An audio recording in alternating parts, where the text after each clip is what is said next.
Un projet professionnel tel qu'il soit doit être travaillé correctement, doit être fait correctement, parce que si vous voulez qu'effectivement votre projet professionnel arrive au bout, si vous voulez mettre en place vraiment quelque chose qui va faire que vous allez peut-être changer de voie, changer de job, pourquoi pas créer votre entreprise, vous devez travailler en profondeur votre projet professionnel. Alors ça passe par faire la liste de vos compétences.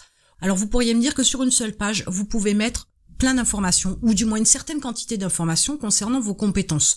Peut-être que vous estimez même que vous n'en avez pas énormément, et là c'est vraiment une grosse erreur, parce que vous savez sûrement faire plein de choses, vous avez sûrement tout un tas de savoirs, de connaissances, que vous utilisez sans même vous en rendre compte, et qui peuvent être à la base d'un grand changement dans votre vie professionnelle. Donc une des premières listes que vous pourriez faire, c'est d'abord la liste de tous vos emplois. Peu importe les emplois que vous avez eus, que vous ayez travaillé 24 heures dans un garage, 3 semaines dans une usine, des années dans une autre entreprise, ça n'a aucune espèce d'importance. Vous devez, quoi qu'il arrive, faire la liste de tous vos emplois, de tout ce que vous avez fait, que ce soit des emplois courts ou long terme, intérim, une journée, de manière ponctuelle, etc., ou répétitive, ou des emplois en CDI ou CDD, tout ça n'a aucune espèce d'importance. Vous devez absolument lister tous vos emplois, tous vos jobs, toutes vos activités de salarié, ou pas d'ailleurs si vous avez peut-être eu des activités de libéral, d'indépendant. Mais notez tout, listez tout, de façon à pouvoir voir déjà dans son ensemble vers quoi vous avez tendu jusqu'à présent en termes de job, en termes d'activité. Il est clair que pour chaque emploi, peu importe la durée, une fois de plus, ça n'a pas d'importance. Vous avez forcément appris quelque chose dans chaque emploi, dans chaque activité. Donc creusez tous les emplois que vous avez listés de façon à pouvoir mettre en avant ce que vous avez pu apprendre d'intéressant pour chaque emploi. Quelquefois, il n'y aura peut-être rien, mais par pitié, je vous en prie, creusez-vous un peu les méninges. Il y a forcément quelque chose que vous avez appris, même si vous estimez que c'était un emploi sans intérêt, peut-être même bassement alimentaire, mais il y a forcément quelque chose que vous avez appris. Une nouvelle méthode, une nouvelle organisation de travail, etc., de nouvelles connaissances dans un domaine, etc., etc., etc. Listez aussi toutes les compétences que vous avez qui vous ont servi pour chaque emploi. Alors il est évident que vous allez y mettre aussi les compétences que vous avez apprises pour chaque emploi. C'est là que la liste va devenir un petit peu plus conséquente, même si pour vous certaines des compétences vous paraissent basiques, vous paraissent évidentes, je veux que vous les notiez. Je vous invite du moins à les noter. Pourquoi ? Parce que une fois écrit, les choses elles n'apparaissent pas sous le même angle, les choses n'ont pas la même couleur, la même teinte, la même appréciation. Donc écrivez toutes ces compétences, que ce soit des compétences que vous ayez déjà ou que ce soit des compétences que vous avez apprises pour chaque emploi. Enfin, listez ce qui fait partie de vos qualités pour chacun de ces emplois. Mettez en avant ces qualités-là, celles qui vous ont vraiment servi pour chacun de ces emplois. Parce qu'il se pourrait bien que vous vous rendiez compte que vous vous dirigez souvent vers des emplois qui demandent l'utilisation d'une qualité particulière chez vous. Ça peut être une piste pour définir davantage votre projet professionnel par la suite. Donc, il est important de mettre le doigt dessus. Pour mettre le doigt dessus, il faut le noter. Vous pouvez ensuite vous attaquer à une autre liste. C'est la liste de vos compétences dans la vie courante, dans le quotidien. Que ce soit vos qualités dans votre quotidien à la maison. Une bonne organisation, le côté bricoleur, etc., etc. Ça, c'est du grand classique, mais attention, une fois de plus, même si c'est du grand classique, tout le monde n'est pas bricoleur. Tout le monde n'a pas ce côté un petit peu MacGyver ou couteau suisse à la maison. Tout le monde a des préférences. Tout le monde a des choses qu'il préfère faire, d'autres pas. Donc il faut faire le point pour savoir ce qu'il y a d'intéressant dans vos qualités, dans votre quotidien à la maison. Ça peut être aussi vos qualités dans votre famille. Est-ce que vous êtes plutôt du genre à fédérer la famille ? Est-ce que vous êtes plutôt du genre à être suffisamment débrouillard justement pour que dans votre famille, on fait appel très facilement, très rapidement et souvent à vous dès qu'il y a un problème ? Est-ce que peut-être vous avez entendu dire de la part des différents membres de votre famille que vous aviez certaines qualités, certaines compétences ? Donc c'est le moment ou jamais de pouvoir tout poser parce que vous avez souvent une mauvaise image de vous, ça c'est clair, et c'est valable pour tout le monde. Il y a un moment donné, on a une mauvaise image de soi, mais une fois de plus, on se voit avec le filtre de ses propres lunettes, entre guillemets, si je peux me permettre l'expression, et ce n'est pas forcément une réalité vraie. Ça peut être une vérité selon votre point de vue. Donc laissez donc les autres vous donner de l'information ou demandez-leur de façon à pouvoir voir ce qu'ils voient en priorité chez vous en termes de qualité. Vous avez aussi vos qualités avec vos relations amicales. Vous comprendrez bien quand même que vous n'avez pas la même façon de vous comporter avec votre famille qu'avec vos relations amicales, vos amis ou vos copains et copines. Peu importe la proximité que vous avez, mais de toute façon, le comportement n'est pas le même. On s'adapte en fonction des personnes, on s'adapte en fonction de la situation, on s'adapte en fonction des événements, etc. Donc, il y a tout un tas de choses chez vous que vous ne sortez ou que vous n'utilisez qu'à certains moments et avec certaines personnes. Donc, une fois de plus, quel type de qualité avez-vous concernant vos relations amicales? Qu'est-ce qu'elles voient en priorité en termes de qualité, de compétences chez vous? Notez-les une fois de plus, n'hésitez pas à prendre un papier et un stylo, et j'insiste bien, ne croyez pas que votre cerveau va faire tout le travail, posez les choses, ce sera beaucoup plus simple pour réfléchir.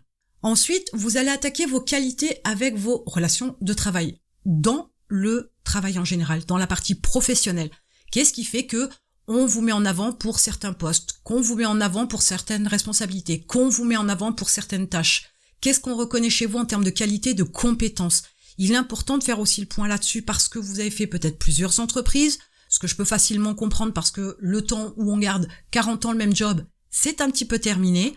Donc, qu'est-ce qu'on met en avant chez vous? Qu'est-ce qu'on priorise chez vous? Qu'est-ce qu'on utilise comme compétences, comme qualité chez vous au travail, de façon à pouvoir utiliser au maximum ce que vous êtes, ce que vous valez, ce que vous savez. Posez la question, une fois de plus, ça ne coûte rien. Posez la question aux gens qui vous entourent, que ce soit une fois de plus auprès de votre famille ou auprès de vos relations amicales ou vos relations de travail. Posez la question, ça ne coûte rien. Alors certes, faut être prêt à entendre la réponse, mais on parle de qualité, on parle pas forcément de défaut non plus. Donc ça pourrait être plutôt bien perçu de savoir ce que les autres pensent de vous, accessoirement de mettre le doigt sur vos qualités et vos compétences. Et enfin, la troisième liste, la liste de vos passions et hobbies. Il est clair que vous faites sûrement tout un tas de choses, ou pas grand-chose peut-être, mais vous utilisez votre temps et vous passez votre temps avec des hobbies et des passions sur des sujets qui vous plaisent, dans des domaines bien spécifiques, ou dans l'activité de certaines pratiques, genre, une fois de plus, le bricolage, par exemple. Mais ça peut être une vraie passion, hein. Je ne critique pas le bricolage du tout, mais peut-être qu'il y a quelque chose justement à en faire. Donc, regardez un petit peu ce que vous faites tous les jours, toutes les semaines, tous les mois, de manière régulière. Il y a forcément des activités que vous avez régulièrement. Ensuite, regardez aussi ce que vous faites de bien, voire de très bien, voire d'exceptionnel. Alors, c'est peut-être pas tous les jours, c'est peut-être plus occasionnellement, mais peut-être que vous faites quelque chose de bien, voire même de très bien, qui est très apprécié par votre entourage, peu importe ce qu'il est, et vous pourriez peut-être mettre le doigt sur quelque chose de bien particulier qui pourrait vous servir. Essayez aussi de voir pourquoi on vous appelle, pour avoir des conseils sur un domaine, pour faire quelque chose dans un domaine, pour pouvoir rendre un service parce que vous connaissez telle personne, etc. Pourquoi vous appelle-t-on? On vous demande forcément tout un tas de choses, que ce soit, une fois de plus, le travail, l'amical ou la famille. On vous appelle. Et quand on vous appelle pourquoi? Juste pour vous dire bonjour? Voir comment vous allez? Ok. Mais il y a sûrement d'autres sujets de conversation quand on vous appelle. Peut-être qu'on vous appelle aussi assez régulièrement, je vous dis, pour quelque chose de spécifique. Mettez le doigt dessus, c'est important de pouvoir voir aussi vers quoi les autres se tournent chez vous pour pouvoir mettre le doigt dessus, bien évidemment, le mettre en avant et peut-être en retirer quelque chose de sympa et peut-être l'intégrer dans votre projet professionnel.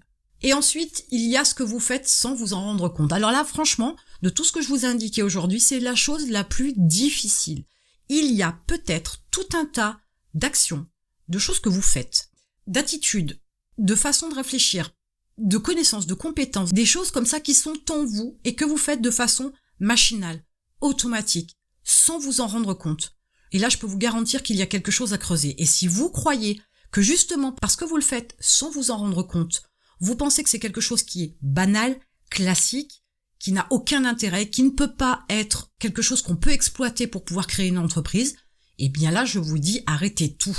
C'est une erreur. Il se peut que justement, parce que vous fassiez les choses de manière automatique, sans vous en rendre compte, peut-être que vous avez une réelle connaissance, une réelle compétence dans un domaine bien spécifique, à tel point que, pour vous, une fois de plus, c'est extrêmement facile, c'est quasiment de l'inné chez vous.